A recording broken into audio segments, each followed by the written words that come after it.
So in this video, I'll be showing how I modified a simple line trimmer to fit on my mini excavator. This is pretty good for me working around some embankments and stuff, just spots you really can't get with the weed whacker. So enjoy the video. So first off, we're going to start off with this cheaply built walk behind little line trimmer. It never really was that great a quality. Within 2 hours, this cable broke down here, so it wasn't really runnable. That's what you kind of would engage the engine and shut it off. Pulled the handle off of here. This thing sat around in my shed after that broke for a few years and the carb got all plugged up. Tried cleaning it a few times, decided just to order another one on Amazon. So got it running good, at least for this project. Right here, we're just kind of mocking up some stuff, how I want to make the framework of it. Not giving any specific measurements just because it's going to fit however you want to make yours fit. Right here, fiddling with this dumb bandsaw. I've messed with this thing for years and wasn't cutting very true, so I brought my Evolution saw over. There's links below if you want a little discount if you're interested in getting one of these things. All the steel I'm using is just stuff I had sitting around here. It's really thin wall. I think it's like 16th inch or something, but the whole pressed frame of that little walk behind mower is really thin as well, so I thought, well, work with what I got here. Fired up the Omni Pro here and just going to tack this thing together. Not anything serious, just put some tack welds in case I need to grind them off and change anything for position wise. Happy with that. Going to cut a few more little parts for some uprights. This table I'm working on here is something I came up with. I think companies now make them, but I built it maybe 4 years ago. It's a 𝐒𝐻12 Systems arc flat table that I ended up bolting down to a Harbor Freight adjustable height, like roll around hydraulic lift cart. And it works pretty good for little projects like this, especially if you're going to take your little cutting station, welding station outdoors, out on the concrete. But I just got some big 5/8 bolts I drop in there for alignment for when I'm working with it. It makes it pretty handy for welding up projects and making sure everything's square. Right here, I'm just tack welding on some angle iron that's going to kind of hook around the teeth of the bucket. This is just kind of designed so you can roll the bucket into here really quick and ratchet strap the whole thing on. Whenever you're fabbing up anything, it's good just to tack weld something in case you need to take something off. Once you get it where you're happy with and go back through and weld everything fully out, that's what I'm doing here. Really thin wall, so I'm just kind of doing a little start and stop on the weld just so it doesn't burn through too much. If I had thicker metal, I may have used it, but this is all I had, a large quantity of it, so just kind of work with what I have. This is all just evening projects after work when you get time to do it.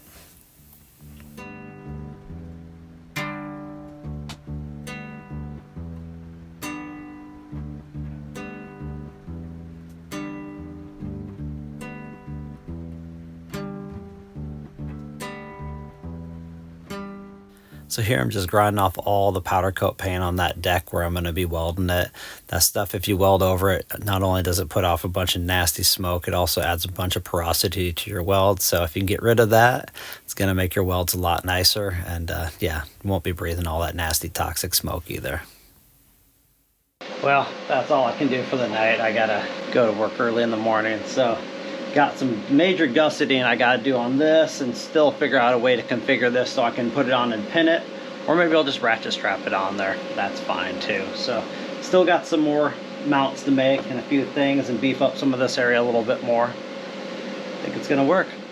All right, it's the next evening after work. You know, when you got a project running like this, all you can kind of think about when you're working is how you want to finish it up and just get it done. After a 10-hour day, though, get home, hang out with the family, and finally get about an hour down at the shop. So mocking up some cardboard parts I made for the gussets. These arc droids are super fast. You've probably been seeing me use this more than the 𝐒𝐻12 Systems table just because I got 2 kids and basically 2 jobs, so I'm out working a lot and doing different things. Don't have a ton of time to sit down and draw up stuff in the CAD programs, but I can draw up on this arc droid real quick. So we're cutting a bunch of gussets here out of some pretty thin steel just to strengthen the whole frame up. It's amazing how these little gussets will do so much for the strength of those components.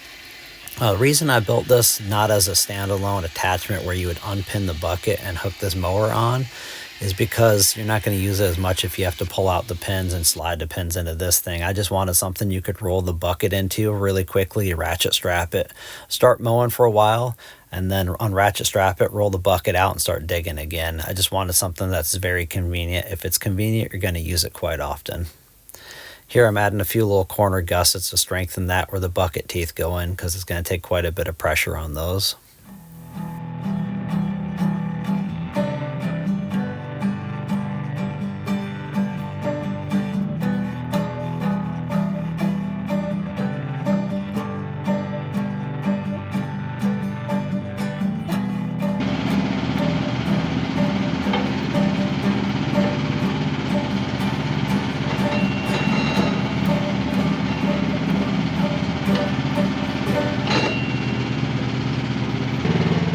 Well, I got it all finished up and painted up so it looks halfway decent.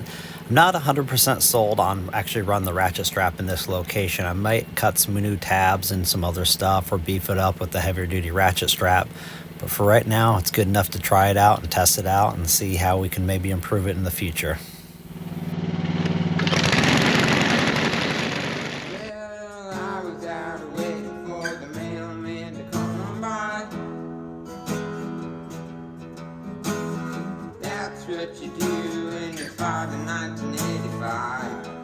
So actually, after I had this thing complete, I had to wait a few more days before I could actually run it. I couldn't find the line trimmer material anywhere locally around my place, so I had to get on Amazon and order some pretty heavy duty stuff that had good ratings. I'll put a link below to that if you're interested in that stuff. I'm sure there's some really beefy things out there. This line trimming material will handle up to sticky stuff, maybe 3/4 of an inch, and after that it will just start taking it out.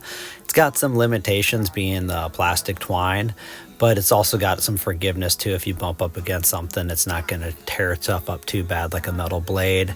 I also felt it was a little bit safer for trimming something in the air like this, rather than I've seen some people hook on lawnmowers to the ends of these things, and something about having a fixed blade spinning out there seemed a bit sketchy.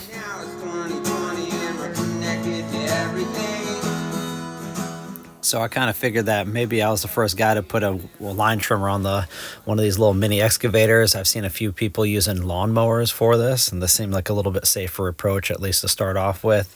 But after digging around on YouTube for a while, I found the YouTube channel Gardner's Groundhog Mini Excavators, and that fella actually took a DR brush trimmer, and I think his might need to be pinned on so you take off the bucket, but he actually did a pretty good job. Put some shock absorbers in case you bump up against the ground or anything. It adds a little more flex to it. I'll put a little link to his video down below. So I definitely wasn't the first guy to do this, but pretty simple, affordable mower attachment. The nice thing is you can run your hydraulics at any RPM, and it doesn't take away from your hydraulic power for steering and manipulating it. Like a few of the mowers I've seen that run off a hydraulic pressure, these things are a single pump. So if you're running most of your hydraulic pressure to run a mower blade, you're not going to have much for controlling your hydraulics after that. So I think this is a pretty good setup. Well, I have to say that brush mower works pretty good. I just finally blew out the first set of plastic tines or wires you put on there. Just going through some thicker stuff, probably, I don't know, finger size, maybe a little bigger, like sticky kind of material. You see the chickens don't mind the excavator. Anyhow, I got a few more things to set up on here. I got a on-off switch, cable switch coming that I need to bolt on there. But yeah, it's kind of nice because you can do all that at like mid-throttle. You're not running the hydraulics, so you have full capability of steering and lifting and tilting. It'd be really cool if this thing was electric start, because you could just run a wire up here, start it, and shut it off. That would be really nice in the safety aspect. But have safety goggles on. Figured it's a good thing when you're weed whacking like that. But I didn't have any stuff flying back. I thought I might do some plastic skirts. Look at that chicken up there. Plastic skirts down on the back side to cut down on brush blowing back, but wasn't an issue at all. Probably do something better than this ratchet strap, because this one's starting to chafe through a little bit here. So I'll probably come up with a better mechanism for that. But it works pretty good. All right, look at this chicken. Found yourself a roost, huh? Well, hope you guys enjoyed the video, and if you liked the video, give it a like, subscribe. If you have any questions about this thing or want to see some more videos on it, let me know. This is just one of many little attachments I plan on kind of modding and fitting on this thing. Like I said, the brush cutter thing wasn't doing me any good. It stopped working early on with that broken cable. There's a lot of stuff, if you're just doing regular field work, I still think a weed whacker or a mower is probably faster, but some of this stuff I was doing was overhung way off an embankment, and this thing has a really good reach, so I think it's the right tool for the right job. It's not like I'm just going to sit around on this thing and mow my regular yard with it. All right, until next time, take care. Bye.